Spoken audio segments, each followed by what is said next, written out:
No se asuste con lo que oiga a continuación. Es el eco del pasado cuando empezaron las emisiones de Radio Sefarad a finales de enero del 2004 y cuyos informativos semanales hemos reunido para revivir lo que entonces pasaba desde la perspectiva de nuestro tiempo.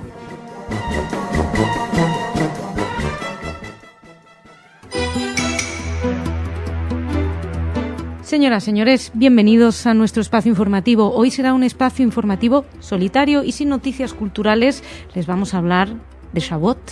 Ya es Shavuot, saben que recordamos la entrega de la Torá en el Monte Sinai. El diario Iton Gadon de la agencia Judía de Noticias escribía precisamente una linda nota en la que contaba cómo conmemoramos esta festividad de Shavuot, la última de las celebraciones de peregrinación enumeradas desde el comienzo del año judío y que recuerda la entrega de la Torá. Cae esta festividad 7 semanas después de Pesaj.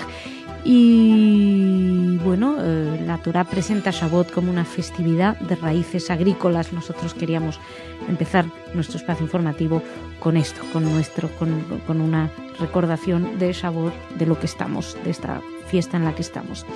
Y como no todo es fiesta, tenemos que hablar también de las noticias habituales que nos llevan a Oriente Medio. El director general del Organismo Internacional de Energía Atómica, la OIEA, Yukiya Amano, confirmó en Viena que la agencia nuclear de la ONU sospecha seriamente que Irán estaba realizando hasta hace poco actividades militares atómicas no declaradas. Esto lo declaró en un discurso de apertura de la reunión de verano de la Junta de Gobernadores de la OIEA y Amano dijo que ha recibido nuevas informaciones sobre las posibles dimensiones militares del programa nuclear iraní.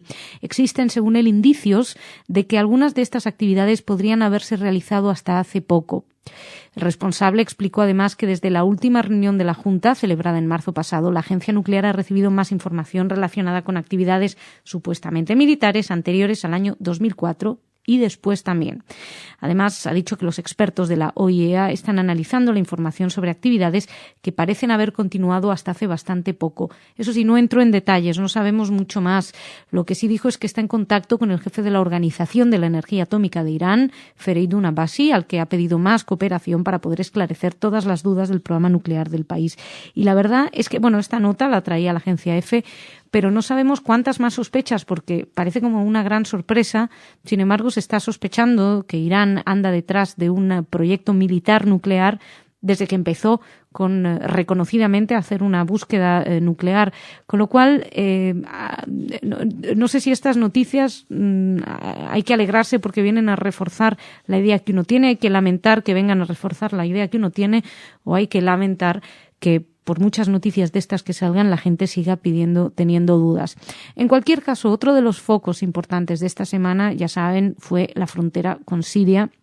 Bien, Israel dijo que Siria estaba provocando, no solo Israel lo dice, Estados Unidos condenó los incidentes entre sirios, palestinos e israelíes que tuvieron lugar el domingo en los Altos del Golán y aseguró que Siria fue quien instigó la violencia y fue para desviar la atención de su propia crisis interna.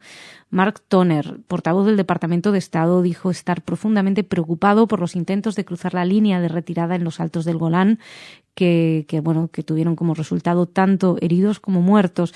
Los incidentes, como recordarán, provocaron la muerte, según algunas cifras, de unos 20 manifestantes sirios y palestinos, pero las fuentes son de la televisión siria, que tampoco son especialmente de fiar. Según el ejército israelí, están bastante exageradas. Lo que sí que explicó Estados Unidos, lo que sí condenó, fue el intento del gobierno sirio de incitar acontecimientos que distraigan la atención de sus propios asuntos internos. Esta actitud, según explicó el portavoz, no aportará ni apartará la atención internacional del reprobable comportamiento de Damasco contra sus propios ciudadanos. Más cosas también que de alguna manera nos llevan a la misma zona. Ya saben que hemos oído hablar de una propuesta de Francia para que haya un arreglo entre Israel y la autoridad palestina. Bien, Estados Unidos cuestiona esa iniciativa francesa. Así lo hizo Hillary Clinton, que es la secretaria de los Estados Unidos, diciendo que no tenía ningún sentido si las dos partes no están dispuestas a colaborar. Clinton dijo que lo importante es que las partes vuelvan a la mesa de negociaciones, sí, pero que para ello hace falta muchos preparativos. Según ella, no se cree el formato de una conferencia sea productivo. La secretaria de Estado dijo haberse reunido la víspera con representantes de equipos negociadores, tanto de Israel como de la Autoridad Palestina, en un intento de reanimar el diálogo, pero según dijo, ninguna de las partes manifestó el más mínimo deseo de reanudar las conversaciones. Según Clinton, Washington se va a mantener a la expectativa en esa situación y habrá que esperar a ver.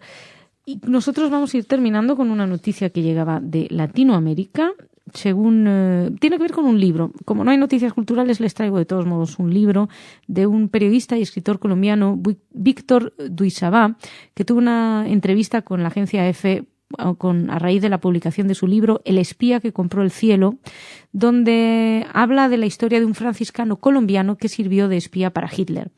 La idea de la obra es, según él, una crónica literaria, porque debajo del paraguas de una investigación histórica está redactada en forma de novela, pero surgió en el 92, pero bueno, ha tardado 12 años en ver la luz.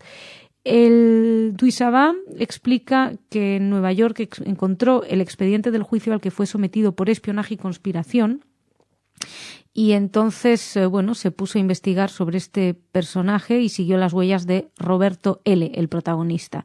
Y explica que habla de la indulgencia que le otorgó el Papa Pío XII para morir libre de pecados en la Cartuja de Jerez de la Frontera, aquí en España.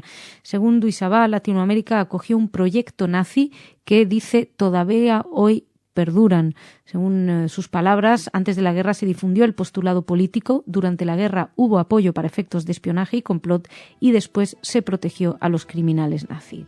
Para Duizabá no son etapas segmentadas, sino un hecho continuo, una política, y termina diciendo que América Latina favoreció gracias a algunos mandatarios que por dinero hicieron esas tareas. Y señoras, señores, muchísimas gracias. Dejamos aquí este pequeño espacio informativo. Nos reencontramos el viernes con más noticias. Hasta entonces, Hag Sameach.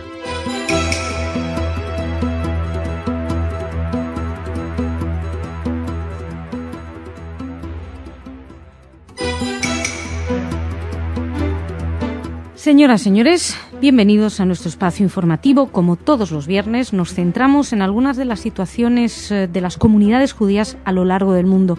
Lamentablemente, este espacio, que por cierto hoy será también en solitario, sin Jordi, sin noticias culturales, pero normalmente este espacio, como les decía, nos lleva a hablar de cuestiones de antisemitismo, y no va a ser esto diferente.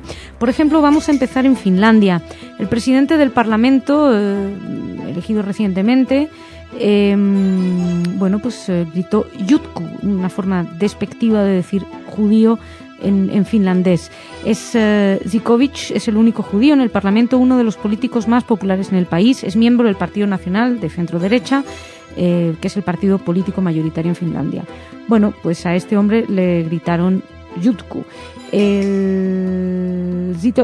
Zyskowicz se refirió al ataque después diciendo que Finlandia es un país maravilloso en el que los políticos pueden ir por las calles sin temor alguno a ser atacados, y declinó presentar cargos. Dijo que en general los procedimientos en el tribunal no tienen sentido cuando se trata de casos como este, pero que, espero que el atacante se despierte por la mañana y reflexione sobre lo que hizo. Al parecer le gritaron esto de "Jutku" en algún momento. Y no tenemos más datos de quién fue ni las circunstancias, pues solamente tenemos sus declaraciones diciendo que no va a presentar cargos. Más cosas. Chabad, el centro Chabad en Irvine. Ya saben que desde ahí, en California, estamos teniendo muchas noticias acerca de un antisemitismo muy virulento, incluso en la universidad. Bien, pues en este caso lanzaron una maceta contra la ventana del frente de la casa de Chabad en la universidad también. Está cerca del campus y tiene, una menorá en el balcón delantero con la cual es fácilmente reconocible. Hubo bastantes destrozos, fue robada esa maceta de los vecinos, pero lo que llama la atención de este ataque no es el ataque en sí, que evidentemente es reprobable, es el hecho de que una vez más estemos hablando de actos antisemitas violentos que llegan desde esa universidad de Irvine, y que sin duda alguna algo está pasando. Más cosas. Al-Qaeda ha llamado a cometer atentados en Occidente contra objetivos judíos. Un nuevo vídeo de Al-Qaeda, pues que fue mandado a los Estados Unidos, explica a los musulmanes de Occidente que tienen que atacar a los objetivos occidentales y los judíos. El llamado está hecho en inglés por parte de Adam Gaddah, que es el portavoz de Al-Qaeda. Fue publicado en un video de 100 minutos de duración que incluye además clips de media docena de otros líderes de Al-Qaeda en distintos foros de Internet. Y es importante porque también resuena el comunicado de la red terrorista después de la muerte de Osama Bin Laden el 2 de mayo, que urge a los yihadistas a atacar y a esperar instrucciones, pero no a esperar instrucciones, sino a atacar cualquier momento y cualquier lugar que tengan posibilidad. Más cosas también en Estados Unidos. El tema de la Brit Milá, la circuncisión, se está debatiendo bastante. Parece ser que se va a debatir en noviembre por los votantes, pero para poder influir sobre los votos se están haciendo algunos cómics que muestran imágenes desagradables, que incluyen rabinos de aspecto maligno y un héroe rubio y bueno que salva a los bebés de las garras de los rabinos. La propuesta de ley que se está debatiendo establece que quien practique la circuncisión sobre alguien debajo de los 18 años de edad, incluso si es por motivos religiosos, estaría cometiendo una infracción a la ley. Esto podría provocar una multa de $1,000 o incluso 1 año de prisión. Y entonces, como se está debatiendo, pues han lanzado este cómic, los que están en contra, donde se puede ver el retrato de la estrella de la historieta, que es un rabino arrogante con cara de malo que viene y de repente llama porque quiere venir a buscar al niño. La verdad es que estoy viendo algunas de las viñetas y es antisemitismo del estilo más clásico. Y terminamos en Gran Bretaña, donde un profesor de la Universidad de Goldsmith ha renunciado a su puesto en la Unión de Profesores Universitarios a raíz de la decisión de la entidad que adoptó rechazar las definiciones de trabajo de la Unión Europea respecto a las definiciones de antisemitismo. Él es el doctor Ariel Essayon, profesor de Historia de Oxbridge, y dijo que no esperaba ser el único en tomar esa decisión, pero dijo que como historiador que ha investigado puntos de vista del pueblo judío no le quedó otra alternativa que alejarse de la Unión. El caso es que se basa él en sus conocimientos profesionales. Dice que no tiene duda de que el rechazo por motivos políticos de la definición de la Unión Europea tendrá consecuencias antisemitas. Ya saben que hay una definición de trabajo de la Unión Europea, que es la con la que se está trabajando en todo momento, que, entre otras cosas, dice que demonizar al Estado de Israel es una señal de antisemitismo. Algunos foros en Gran Bretaña no quieren aceptarlo y por ello han protestado. Y señoras y señores, muchísimas gracias por su atención. Shabbat Shalom. Seguimos la semana que viene aquí en Radio Sefarad.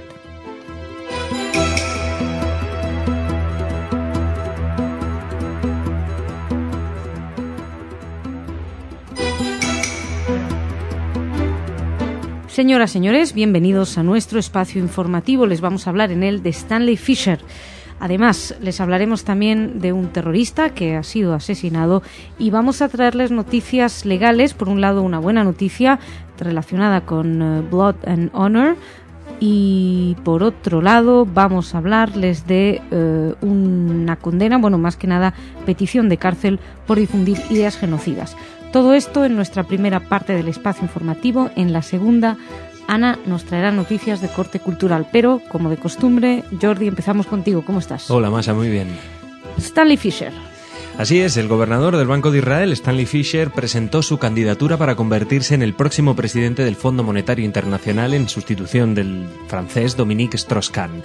Fischer informó al primer ministro Benjamin Netanyahu y al titular de Economía, Yuval Steinitz, de la presentación de su candidatura, que ha llevado a cabo a pesar de saber que es un proceso complicado y que hay posibles obstáculos. La actual favorita para el puesto es la ministra francesa de Finanzas, Christine Lagarde, que sería la primera mujer en presidir esta institución. Sí. ¿Qué tiene a su favor Fischer? Pues su experiencia. Su experiencia, en primer lugar, de alguna manera, tal y como ha llevado la cuestión económica en Israel. Desde el año 2005 preside el banco emisor local y obtuvo varios premios por su visión, por el manejo de la economía nacional durante la crisis económica. Ha tenido, por ejemplo, el galardón del gobernador del año, que lo otorga la revista Euromoney.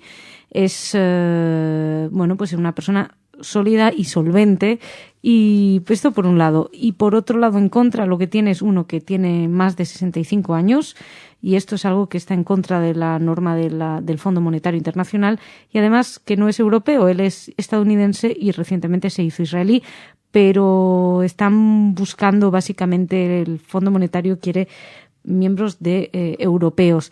En cualquier caso, Fisher ya renovó, como les decía, el mando al frente del Banco de Israel por otros 5 años. Informó al primer ministro Netanyahu, que dijo que no se va a oponer a su candidatura al fondo, pero también dijo que preferiría que se quedara en Israel. Y seguimos, les hablamos ahora de un terrorista, el último que quedaba con respecto a los atentados en Kenia. Ha sido asesinado. Faisal Abdullah Mohamed, supuesto miembro de Al-Qaeda y acusado de ser el organizador de los atentados de 1998 contra las embajadas de Estados Unidos en Kenia y Tanzania, resultó muerto al sur de Mogadiscio hace 4 días en un enfrentamiento al tiros con la policía. Se cree que Mohamed también planeó el ataque suicida contra un hotel propiedad de un israelí en Mombasa, en Kenia, en noviembre de 2002, en el que fueron asesinadas 15 personas, entre ellas 3 turistas israelíes. El ataque incluyó también el fracasado intento de derribar con un misil un avión israelí cuando estaba despegando del aeropuerto de Mombasa. El comandante de las Fuerzas Armadas somalíes, el general Abdikarim Yusuf de Gabadán, explicó que Mohamed murió durante un enfrentamiento y que entregaron a los estadounidenses el cuerpo, a los servicios secretos estadounidenses, la semana pasada.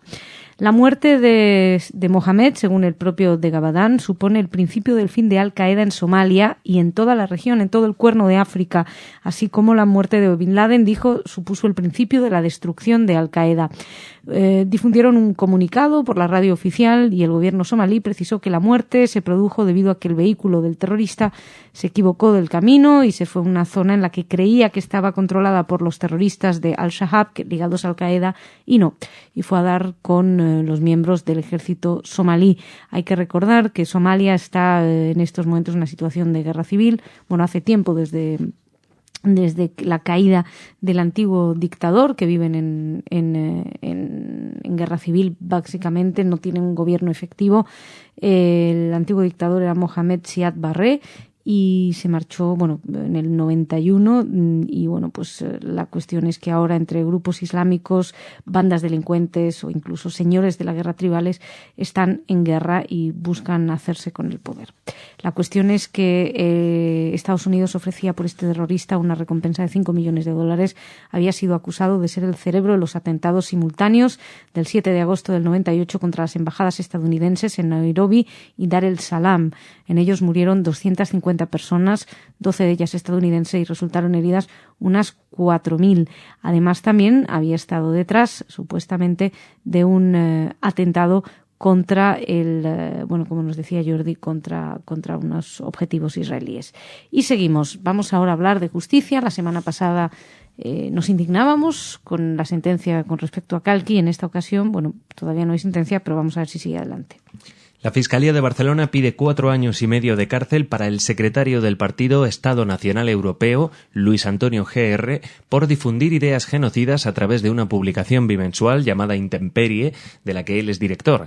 Según el escrito de acusación, esta publicación, más allá de ser portavoz de unos postulados políticos, integra artículos de opinión que niegan y banalizan los hechos ocurridos durante la Shoah con referencias humillantes hacia el pueblo judío. Además, tienen un contenido que incita a la discriminación, exclusión y eliminación de distintos grupos raciales y a la exaltación y justificación de regímenes fascistas y totalitarios, y para aumentar su difusión utilizan una página web. Evidentemente consideran el Holocausto un negocio de Israel. ¿Qué les voy a decir? La verdad es que no hay nada especialmente moderno o original en este tipo de páginas que repiten las mismas difamaciones constantes, las mismas mentiras, las mismas injurias. Decían que había que establecer para los judíos penas mucho más severas que para los demás, entre otras de las cosas que aseguraban.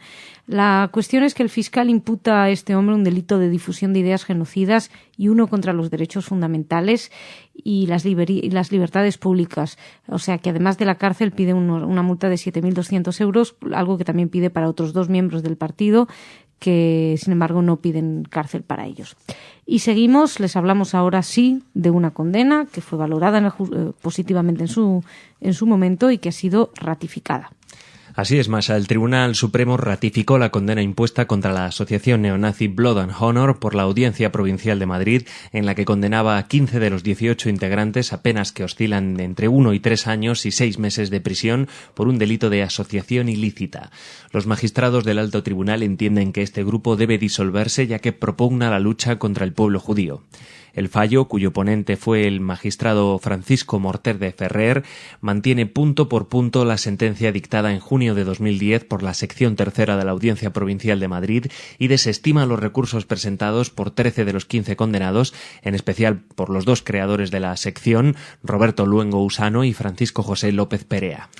El Tribunal Supremo entiende que el artículo 515 del Código Penal considera punible las asociaciones que promuevan la discriminación, el odio o la violencia contra personas, grupos o asociaciones por razón de ideología, religión o creencias, por la pertenencia de sus miembros o de alguno de ellos a una etnia, a una raza o a una nación.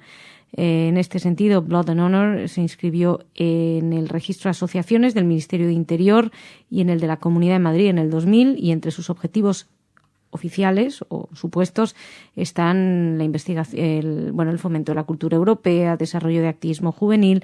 Sin embargo, se les realizó una investigación después de un concierto en el Taj Mahal, donde gritaron que había que asesinar a otros 6 millones más de judíos en las cámaras de gas y cosas así. Bueno, pues se realizó una investigación por el Grupo de Información de la Comandancia de la Guardia Civil de Madrid y descubrieron que entre los fines realmente estaban objetivos de carácter antisemita, odio al pueblo judío, y por ello procedieron a su desarticulación. Muchísimas gracias, Jordi. Gracias, Masha. Seguimos y hablamos de cultura.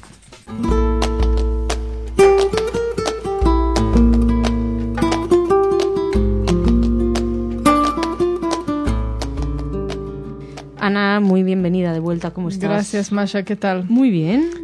Pues yo estoy con mucho que contar porque después de tantos días sin noticias hay mucho acumulado. Adelante, abrimos nuestros oídos para escucharte. Empiezo con algo bastante triste. El campo de exterminio de Sobibor tiene un museo desde el año 1994 y ahora por falta de fondos se vio obligado a cerrar.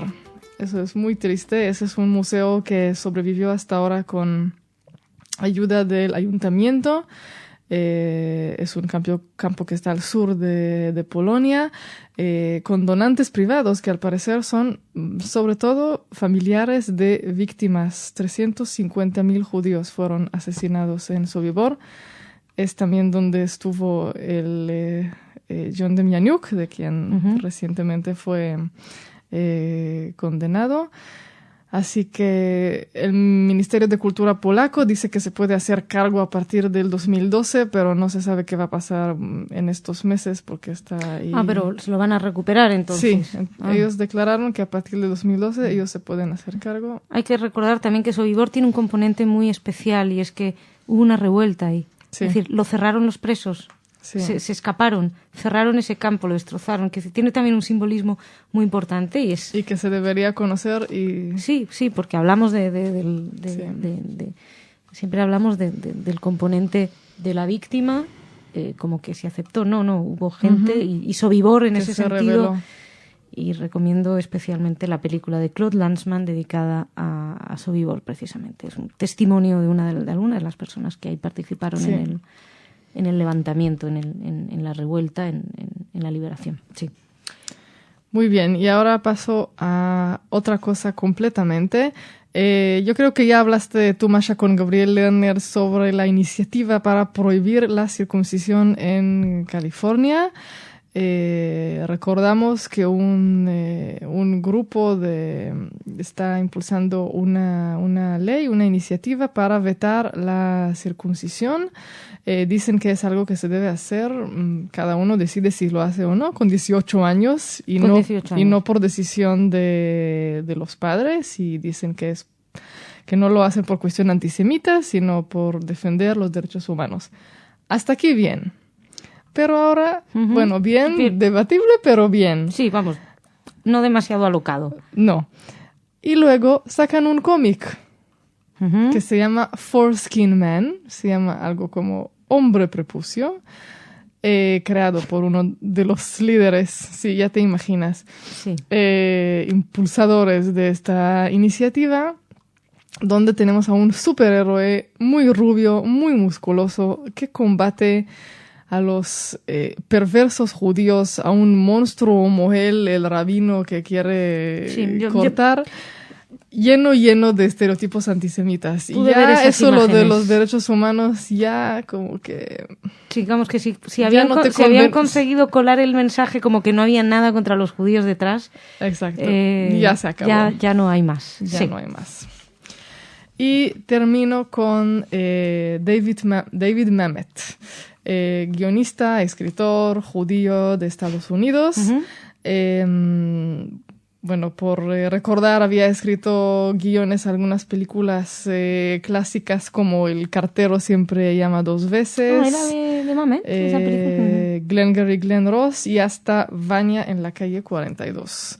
Sí. Él acaba de escribir un libro, es un ensayo que se llama The Secret Knowledge on the Dismantling of American Culture, donde cuenta cómo él pasó de la parte izquierda de la política a su derecha, y en una entrevista que hizo ahora con motivo del nuevo libro está atacando ferozmente a la literatura británica, diciendo que es muy antisemita, llena de estereotipos judíos por todas partes. No quería decir a qué escritores británicos contemporáneos se refiere para que no lo demanden, pero dice que es realmente alarmante el antisemitismo que él encuentra en esta literatura. Me alegro que me digas esto. No me alegro para nada del antisemitismo en la literatura y en la cultura británica, pero es que yo he sido muy admiradora de Mamet, y ahora cuando se empezó a decir, bueno, ahora se ha vuelto en un self-hating Jew, también va a empezar a decir que... No, al contrario. Todo lo contrario. Todo lo contrario. Bueno, es un hombre que siempre ha sido muy... Puedes seguir admirando sus guiones. Gracias, David. Bueno, pues Ana, muchísimas gracias a ti. Hasta mañana, señoras y señores. Ustedes también los esperamos aquí en Radio Sefarad.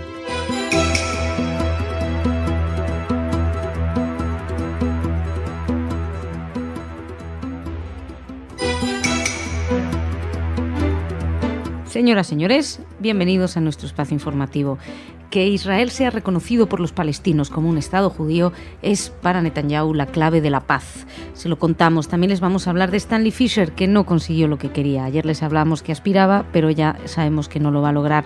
Por otra parte, les contaremos ese descubrimiento de una estructura de 1500 años de antigüedad, y les hablaremos además del cura Alois Andritsky, que fue asesinado por los nazis.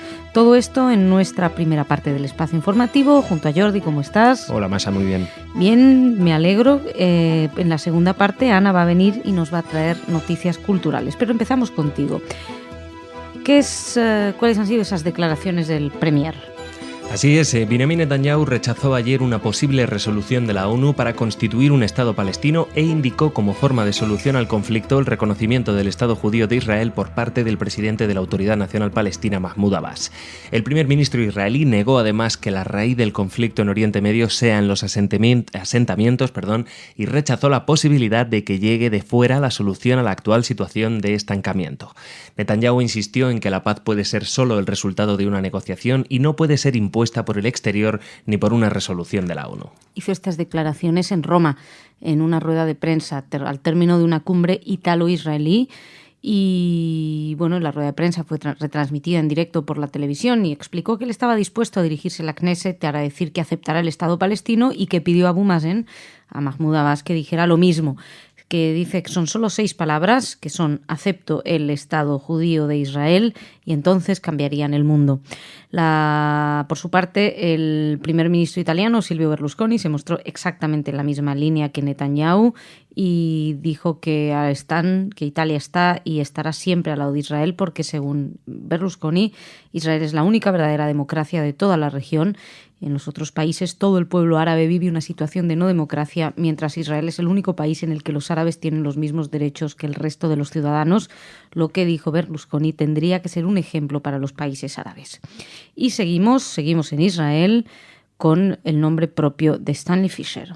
Hablábamos ayer de él, Masha. El gobernador del Banco de Israel, Stanley Fischer, expresó su decepción después de que el Fondo Monetario Internacional rechazara su candidatura para la dirección de la entidad. A pesar de que la entidad no reveló explícitamente las razones de su decisión, los medios israelíes apuntaron ayer a que esta se debe a su avanzada edad, 67 años, cuando las regulaciones exigen que no supere los 65. Con una trayectoria impecable y un amplio reconocimiento internacional, Fischer se perfilaba como un serio contrincante de la francesa Christine Lagarde en la lucha por dirigir el Fondo Monetario Internacional. Pues según los comentarios de los especialistas, casi podríamos decir que el Fondo Monetario se lo pierde, porque las encuestas realizadas entre los economistas y los agentes especializados lo daban a él como preferido, y además es conocido porque en los últimos 3 años se ha ganado la reputación de haber esquivado la crisis financiera y económica mundial con muchas políticas monetarias muy acertadas. Bueno, va a seguir al frente de la entidad emisora israelí durante otros 4 años, así que Israel debe estar contenta, especialmente el primer ministro Netanyahu, que dijo que aceptaba la voluntad de Fischer de querer marcharse, pero que él preferiría que se quedara. En cualquier caso, Fischer dijo que lamentaba que no le hubieran dado la oportunidad de exponer sus cualificaciones y su experiencia, y también pues juzgó que la limitación de edad ha sido regulada hace años y que no debería ser relevante en estos momentos. Nosotros seguimos, y para edades algo un poquito más viejo, bastante más viejo que Fischer. Así es, Masha. La Autoridad de Antigüedades de Israel anunció ayer el descubrimiento de los restos de lo que es un edificio de uso público que dataría de la época bizantina en la ciudad de Acre, en el norte del país. Los arqueólogos señalaron que la estructura data de hace unos 1500 años y que podría tratarse de una iglesia, lo que supondría los primeros restos de este tipo en la región. Hasta ahora solo se habían descubierto residencias privadas junto al mar de la época bizantina, entre el 324 y el 638 después de Cristo. Sí, parece ser que el inmueble sufrió daños por los trabajos de construcción de un nuevo centro comercial y no se había sido coordinado con la Autoridad de Antigüedades de Israel, y entonces, pues esto es lo que ha salido a la luz, y así lo explicaba la arqueóloga Nurit Feig, quien está también al cargo de este nuevo descubrimiento. Y seguimos con otro nombre propio y tiene que ver con el pasado. Alois Andritsky, un sacerdote que tan solo contaba con 28 años de edad cuando fue arrestado y luego asesinado en el campo de concentración de Dachau, fue beatificado en la diócesis de Dresden-Meißen, en Alemania, en una ceremonia presidida por el cardenal Angelo Amato en representación del Papa Benedicto XVI. Según informó la agencia Zenit, el padre Alois nació en 1914 en Radibor, una pequeña población ubicada al oriente de Alemania, limitando con Polonia. Su familia parte de un pequeño porcentaje de católicos que vivía en ese lugar compuesto por inmigrantes de los países eslavos. Pues este hombre con 20 años ingresó en la Facultad de Teología, y la cuestión está que parece ser que escribió, fue arrestado en el 41 porque promovió una representación teatral donde mostraba cómo iban a terminar los cristianos durante la Segunda Guerra Mundial. Al parecer llegó la Gestapo, se lo llevaron a Dachau, donde dijeron que había muerto de tifus, pero parece ser que no era cierto. Sobrevivió al tifus, pero le inyectaron una inyección letal para matarlo. Pues ha sido beatificado por el cardenal Angelo Amato, y en recuerdo a muchas de las víctimas que hubo durante la Segunda Guerra Mundial. Jordi, muchísimas gracias. Gracias, Masha. Nosotros seguimos y vamos a hablar ahora con Ana de Cultura.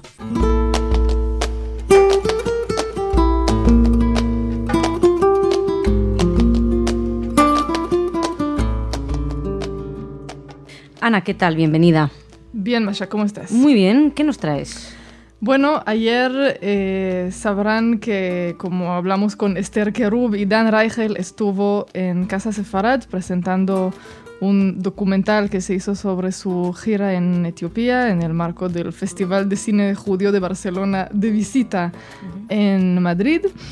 Y hoy, si todavía alcanzan, también resulta que participa en Suma Flamenca con Diego Guerrero. Va a hacer una colaboración en un concierto titulado sefarad en el marco de este festival Suma Flamenca en el Teatro de la Abadía. Perdón, decía que era hoy, pero no, es mañana, 16 de junio a las 11. O sea que ya no hay excusas, ya alcanzan. No, tienen un día entero para ir a ver eso. Uh-huh. Y ahora nos vamos a París, porque, bueno, no faltan razones para visitar París, pero en estos días tienen 2 semanas del 7º Festival de Culturas Judías en el barrio de La Marais. Del 14 ya comenzó hasta el 30 de junio, bajo el lema Influencias Cruzadas. Y tienen de todo: música, exposiciones, talleres para niños, taller de caligrafías, cabaret, danzas, conferencias. Bueno, no hay excusas para tampoco no ir. Suena prometedor. ¿Hasta cuándo? Sí, hasta el 30 de junio. Bueno, algunos no llegamos, me parece, pero vale. ¿Qué más? Bueno, y termino con una restitución de cuadros. La Albertina de Viena, que alberga una de las colecciones más grandes de gráficos del mundo, va a tener que restituir 5 obras del pintor austríaco Egon Schiele a los herederos de su antiguo propietario, que bueno, fueron expoliadas por los nazis. Uh-huh. El Consejo de Restitución de Arte expoliado por los nazis de Austria decidió que efectivamente había que devolver estas obras a los herederos del coleccionista Karl Mailander, que fue un comerciante vienés deportado en 1941 al campo de concentración que había en Lodz, y ahí fue asesinado. Bueno, pues Ana, muchísimas gracias. Gracias a ti. Señoras y señores, muchísimas gracias. Mañana más.